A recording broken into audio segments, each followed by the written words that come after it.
I got this rather interesting question from subscriber Ognjen Stefanovic. And unrelated, but somehow actually related, I've got some sad news about a person that very many people are going to miss. What Ognjen asks me is quite a legitimate dilemma about the PhD he's about to start. He opens by saying, "Training wheel," signaling that he watched my video about PhD all the way till the end. Good man, I like him already. And he means he's already somewhat clued up. Good. "Hi, I'm an engineer." Well done, I'm proud of you, I'm an engineer too. What's up? "I have 2 PhD offers and I need to pick one." So that's the question. Well, first of all, congratulations. Getting a PhD offer already means you're good, and if the offer comes with funding, it means you're very good, because someone else is offering to pay your tuition fees and your living expenses for 3 or 4 years just because they think you're brilliant. So if you got 2 of these offers, my hat off to you. So what are the 2 offers exactly? In one of them, the group is only 6 or 7 people, and the professor works hands-on with his PhD students almost every day. But the topic is about probabilistic machine learning, and the field is, in my humble opinion, already quite well established, and blah, blah, blah, blah, blah, blah, blah, blah. And I have the vibe that this professor would very much like to work with me. My issue with this field is that after 4 years in it, I will learn a bunch of applied maths and stats and explainable artificial intelligence. And that's actually not a bad thing, by the way. It can be the foundation of a lot of stuff you do later. Everyone and their dog is doing artificial intelligence these days, so if you have a solid grounding on the hardcore technical stuff, this will allow you to do more serious work than many others as a researcher. But it is not the hot topic, and probably it won't be either when I finish in 2028.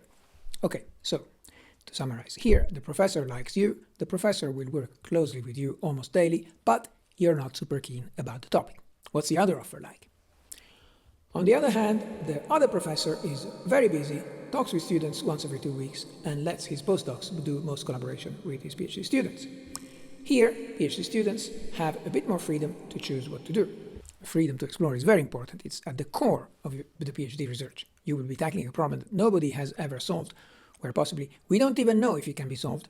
And if you truly can't find a way of solving it after 1 or 2 years, you need the freedom to pivot and look at some other aspect of the problem, or at another problem altogether. And a good supervisor will always protect your freedom. But the thing that attracts me is that the field is a very much hot topic and bleeding edge. For example, looking at AI-assisted design with a human in the loop, large language models trying to model goals, and human intentions in the design process, which is related to my current master's project. The group also offers much more networking, since the group is big and the field is hot. Okay, so here you won't interact as much with the professor directly, you'll deal mostly with his minions, and you'll see him only once in a while, but you like the topic a lot better, and there will be more chances for networking. So, how can I help? Now, obviously, I don't expect from your answer to tell me which one to choose. But that's good to hear, because I don't know you, and I don't know your circumstances, and there's a bunch of other things I'd need to know to make an informed decision. But even then, it would be my choice, whereas this is your life and your preferences and your responsibility, so all I can do is help you think about what matters. I will make that decision, but just your thoughts would be really appreciated. Well, good man, we have a deal. So here are my thoughts for you. First of all, once again, congratulations. Just the fact that you got these 2 excellent offers is something I'm proud of you for, and you definitely should be proud of yourself too. Well done. Also, congratulations on thinking seriously about this important choice. It is a decision that will have a big impact on your life and career, so it is wise of you to think carefully about it before committing either way. I'm sure you've been talking about it with many people, other students, mentors, and so forth. I'll try to give you the longer-term perspective, the perspective of someone who made that kind of choice over a quarter century ago and has since guided several students on the path to a PhD. What I think matters most is which choice will be most beneficial to the 40 years of your professional career after you get the PhD with one or the other of these professors. You can't talk back to me as I record this video, but I hope you agree with my perspective that that should be the ultimate goal that you are solving for. As you know from that other video on what a PhD is, which I highly recommend to anyone else who is interested in your question alongside the companion one on what a PhD isn't, a PhD is not a goal in itself, but just the starting point of your research career. Getting a PhD is the preparation for your research career. You learn the tools and methods that will allow you to be a research scientist. The additional thing I'm going to point out to you today, and which might be unexpected and counterintuitive, is that the actual topic of your PhD will not matter that much for the purpose of having a successful research career. 20 years after your PhD, it really won't matter what you did your PhD on. It will just matter that you did some PhD and you acquired the uncommon and relatively difficult skill of solving problems that nobody had solved before and communicating the answer intelligibly and compellingly to the other scientists in your field. But you may well have acquired this skill by working on another problem in another field. A PhD is super specialized. To a first approximation, nobody on earth will ever read your dissertation except your examiners, unless you later turn it into a more approachable book, as I did. And whatever it is that you did during your PhD, especially in the rapidly evolving field of computer science, will become obsolete and less relevant after a while, unless it was really a Nobel Prize class pioneering breakthrough, which most PhDs are not. So don't make the mistake of thinking that the topic of your PhD determines the content of your future research career. It might influence what you do in the first couple of years after you graduate, or the first job you get, but after that you'll generally turn the page and do something else. So my recommendation is not to give too much weight to the topic or the field. The topic is only important insofar as it has to be something you like in order for you to be productive. If you don't like your PhD topic, if you're not excited about it, if it doesn't put fire in your belly, your PhD is going to be a big struggle. It will be difficult for you to find the motivation to make exciting discoveries, and you'll have a much harder time. That is the primary importance of choosing the right topic, making you want to turn up to the lab every day. Not so much giving you a head start on what you will do next. Remember, during your PhD, you have to come up with new brilliant ideas that nobody had before you. That's kind of difficult. It becomes a lot more difficult if you're not excited about the topic. So that's what I think you should pay attention to when you evaluate the topics in the two offers. Not so much this is a very popular, hot, bleeding edge topic, but this is a topic that would get me out of bed in the morning because I find it super cool. I want to work on this. So my first tip is favor not the topic that is most popular or fashionable, but the topic that you are happiest to work on. Another thing you know from my other video is that the PhD is an apprenticeship. You become the apprentice of your supervisor in order to learn the trade of being a research scientist. So my second tip is that you must choose very carefully the person you want to become an apprentice of. You said that one of the professors will work with you daily, whereas the other one will only see you every couple of weeks and will leave you to interact with his minions the rest of the time. Fine. Either of these approaches can work. Some students will work better with a lot of hand-holding, while others will prefer to be given a long leash.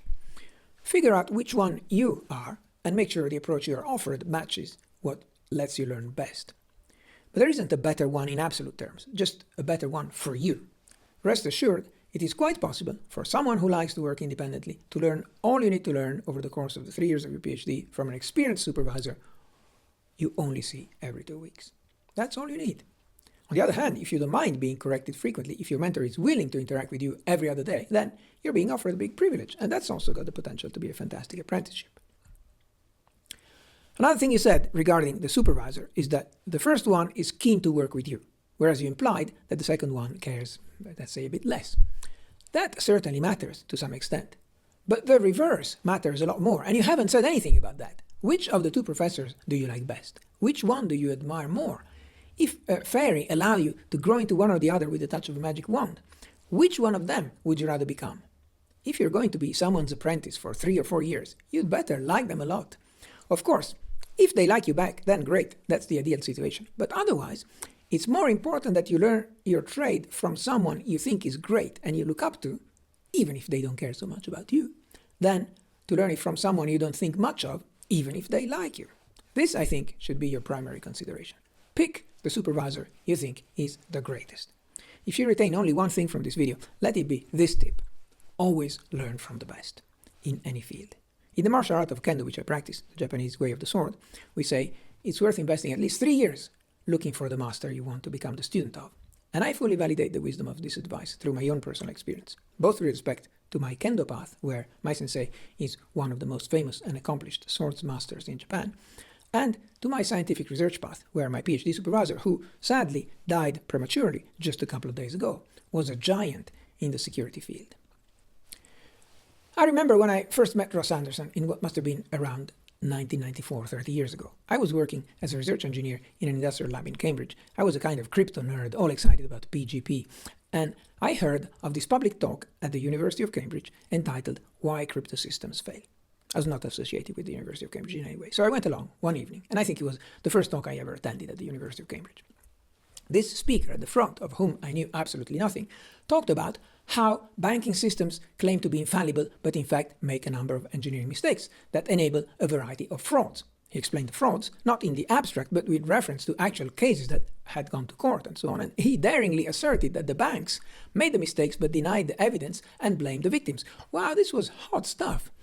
I was riveted in my seat. We need people like this to tell it straight, stick it to the man, and defend us poor consumers, I thought. Who is this guy? I didn't know it then, but the speaker was just a lowly PhD student, a mature PhD student of computer security pioneer Roger Needham.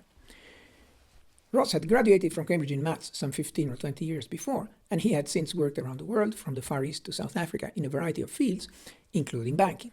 And then, having saved enough to pay for his graduate studies, he had gone back for a PhD, and he had taken to research like a fish to water. This was to become his first high-profile paper.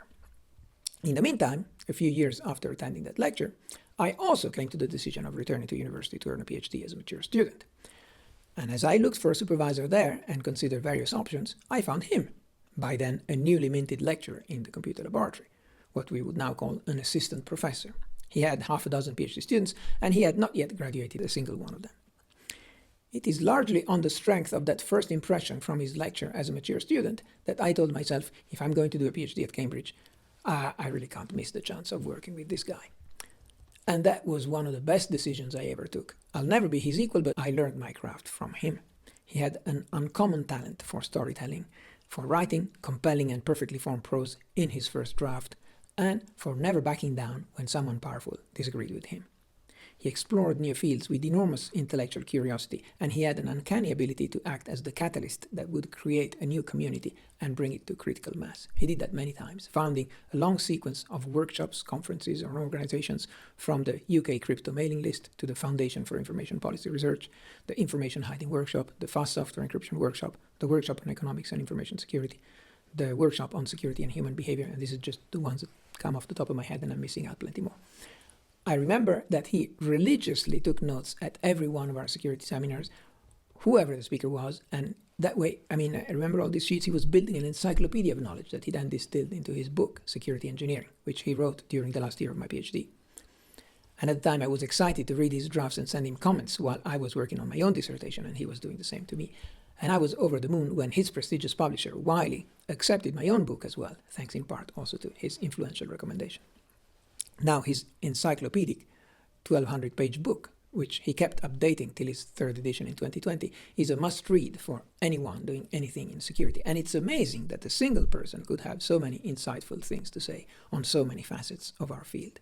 I'm rambling a bit by now, but sorry, but it's very sad to see him go at only 67. But I hope I am conveying a little bit of why I chose him, why I was excited at the prospect of working with him, and of why I feel that choosing him as my PhD supervisor was one of the most significant decisions in my career.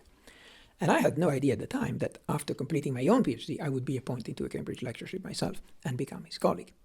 Thanks, Ross. Rest in peace, and thank you for everything.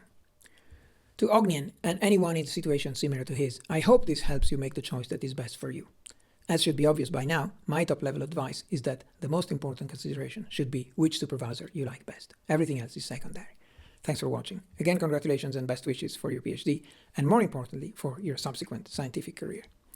And if you one day become a professor, strive to be as inspiring to your own PhD students as Ross was to me and to about 40 others who are today also mourning his loss. Please write Yorkshire Terrier in a comment if you made it this far.